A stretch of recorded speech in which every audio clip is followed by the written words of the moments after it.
자, 미국 혁명입니다. 미국 혁명의 시작은 다음과 같습니다. 영국 본토에서 청교도들이 중심이 되어서 배를 타고 북아메리카 대륙의 동쪽 지역에 13개의 식민지를 건설합니다. 이들은 비교적 자치를 누렸었는데 재정이 어려워진 영국이 여기에 간섭을 하기 시작합니다. 그래서 다음과 같은 세금을 매겼는데 식민지 주민들이 이에 반발합니다.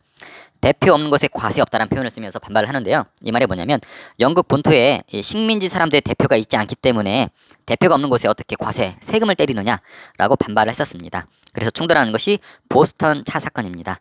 여기 보이는 것처럼 영국배, 동인도 회사 소속의 영국배 차가 실려 있었는데 여기에 식민지 사람들이 인디언 복장을 하고서 배에 잠입을 해서 이 차를 바다에다가 던져오면서 식민지에 이렇게 세금을 부과하는 부분에 반발을 했었습니다. 이에 영국 정부가 탄압을 합니다. 이에 13개의 식민지 대표들이 1차 대륙회의를 열어서 영국을 항의했지만 끝내 독립전쟁이 발발했고 2차 대륙회의를 통해서 총사령관의 조지 워싱턴을 뽑고 독립선언문을 발표했었습니다. 여기 독립선언문이 있는데요. 여기 보면 평등하다. 그리고 누구에게도 넘겨줄 수 없는 권리를 신으로부터 부여받았다. 그리고 생명, 자유, 행복 추구의 권리가 있다. 그리고 정부의 정당한 권력은 국민의 동의로부터 나온다라고 하는 근대의 자유, 평등, 천부인권, 자연권 등 아주 중요한 사상들이 여기 녹아있기 때문에 미국 혁명을 우리가 시민혁명 중에 하나로 뽑고 있습니다.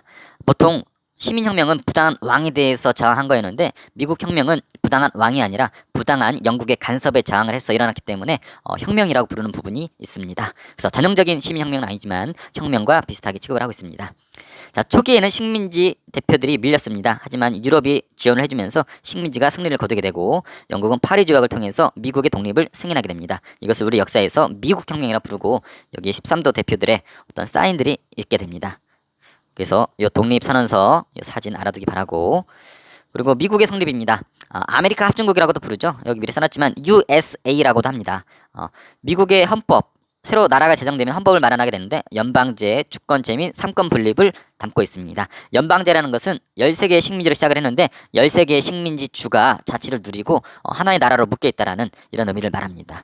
그리고 주권제민은 권력이 국민들한테 있다. 삼권 분립은 입법, 사법, 행정이 분리되어서 견제를 한다. 이런 의미를 담고 있는 것이 아메리카 합중국의 헌법 내용이고 조지 워싱턴이 초대 대통령 선출되었고 이것은 세계 최초의 민주공화국 수립이라는 역사적 의의가 있습니다. 공화국은 앞서 배운 것처럼 왕이 있지 않고 국민의 대표를 세워서 정치하는 걸 말하죠. 이것은 뒤에 배울 프랑스 혁명이나 라틴 아메리카의 수많은 나라들의 독립에 영향을 주었다고 합니다. 초기 미국의 국기를 성족이라고 하죠. 초기에는 이게 별이 13개였다고 합니다. 식민지 초기에 13개 주를 뜻하고 이 13도 역시 같은 의미라고 하죠. 근데 현재 성족에는 이게 50개 주로 늘어난 걸 말하고 주가 늘어날 때마다 이 성조기가 바뀌었다고 하죠. 마지막 50번째 주가 하와이주로 알고 있는데 하와이주를 계기로 50개가 만들어졌고 이 초기의 13개 주는 그대로 유지가 되고 있습니다. 자, 미국은 서부 개척을 합니다. 그래서 전쟁이나 구입이나 원주민 희생을 통해서 서쪽으로 나아가면서 끝내 태평양 연합까지 나아가게 되고 막대한 영토 자원 인구 시장을 바탕으로 경제가 급성장하게 됩니다. 그 다음 직후에 남북 전쟁이 벌어지게 되는데 그 이유는 남북의 경제구조 차이 때문에 그렇습니다. 북부는 공업이 발달했습니다. 그래서 노예보다는 자유로운 임금 노동자들이 필요했었고 남부는 농장이 경영됐었는데 노예제가 운영이 되어야지 유리했었다고 합니다. 근데 이때 대통령이 누가 되냐면 링컨이 대통령이 됩니다. 링컨은 북부의 대통령이었었고 평소 노예제 확대를 반대하는 이런 경향이 있었고 이런 부분은 남부의 반발을 사서 남부 여러 개 주가 연방을 탈퇴하고 북부를 공격하게 되면서 남북전쟁이 시작됩니다. 초기에는 남부가 우세했지만 북부에서 노예 해방을 선언을 하면서 분위기가 전환이 되고 북부의 승리로 마무리 짓게 되는 것이 남북전쟁입니다. 이것을 계기로 미국은 급성장을 하게 되면서 19세기 말 세계 최대의 공업국으로 성장을 하면서 영국을 제키고 세계를 이때부터 제패하기 시작하죠. 자, 최종 정리 갑니다. 미국 혁명입니다. 13개 식민지가 자치를 누리고 있었는데 영국이 세금을 부과하면서 반발하면서 이뤄진 사건이 미국 혁명입니다. 첫 시작은 보스턴 차 사건이었고 1차, 2차 대륙회의를 통해서 총사령관의 조지 워싱턴을 뽑고 독립선언문을 발표했었습니다.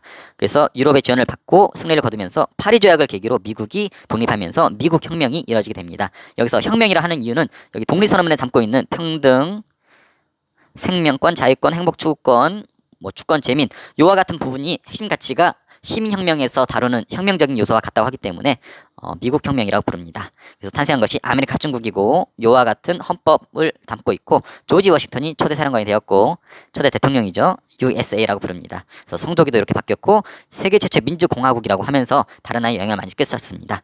뒤이어서 남북전쟁이 터지고 링컨이 대통령이 되면서 노예 해방을 선언하는 북부가 승리를 거두게 됩니다. 이를 계기로 19세기 말 세계 최대 공화국으로 성장하는 미국의 등장을 알리게 됩니다.